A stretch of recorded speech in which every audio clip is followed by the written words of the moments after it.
This album really started with just a bunch of friends, beginning of the pandemic. Rock and roll therapy. We were like just getting together to jam.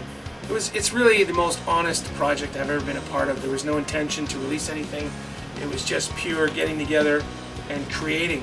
And it just led to something so much bigger, so much more grandiose. And it's pretty cool, pretty overwhelming, you know. And everything about this project from the beginning has been serendipitous, has been sort of almost effortless. Yes, there's effort behind it. You know, we show up, we rehearse, we work hard, we write songs, all that kind of stuff. But it's been sort of just like something was pulling it along the whole time. It's almost surreal, almost like something bigger than us, bigger than what we are. And the very first song we did, we started jamming, was MFG.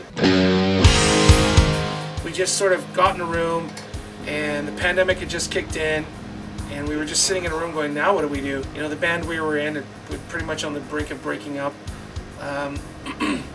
And we wanted to do something, so we just broke into that jam. I played a big A chord. Jay started playing that cool line that you hear at the beginning of MFG, and threw together the music. And then I went home. You know, I had an iPhone in the middle of the room, and I went home, and the lyrics just started to come. It's almost like they already existed.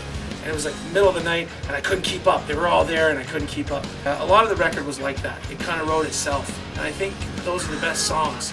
The songs are always, Keith Richards said, the songs already exist. They already exist, and you just have to, you know, get your antenna up there and just capture them. And if you're lucky, and you work hard enough, and you put in your hours, you know, those songs will channel through you. And that's what this record's been like the whole time.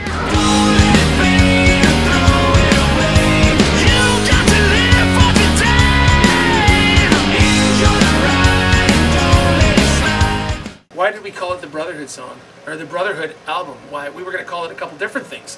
We were going to call it Out of the Garage, because we were just jamming in the garage, and that's sort of where it all started. But the Brotherhood, I think, because that song is so special to us, and I think if I've learned anything from this project, it's we wrote music for ourselves.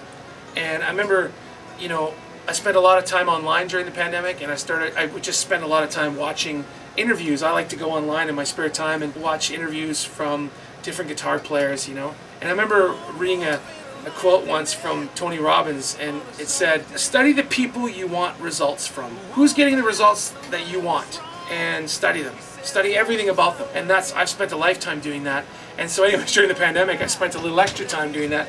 And I saw an interview with Ritchie Blackmore from Deep Purple. And he was saying, that's maybe why he left later on in the band when it got really commercially successful. He was saying he never wrote for the audience. He wrote for himself. They would just get together in a room and jam. And they wrote for themselves, and people connected to that. And I think that's where pure art is. Pure art lies in, it has to come, you know, Picasso said that we're all born artists and eventually we lose it. So if you hang out with children, they're pure artists, and they don't paint for you or for their mom. They paint for themselves. They're they're having fun. It's all about them. And so this record really became about that spirit of just creating for yourself, and that's what we did. And then we started to notice that people around us were really loving it. And so we'd gone from being in a band that was trying so hard to write and create for everybody else, we're gonna just write for ourselves. Alright, so this is the guitar I used for most of the record. It's an American Deluxe 2008, I believe it is. And I souped it out. I did the whole, put a Les Paul into a Strat kind of thing. But the cool thing about this guitar is it's the Cadillac of Stratocasters. I ended up using it for most of the record. I use a Seymour Duck and Jeff Beck here. And basically, yeah, you end up, you know,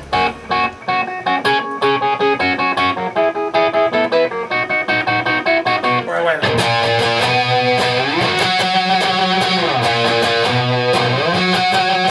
So yeah, this is the baby I used.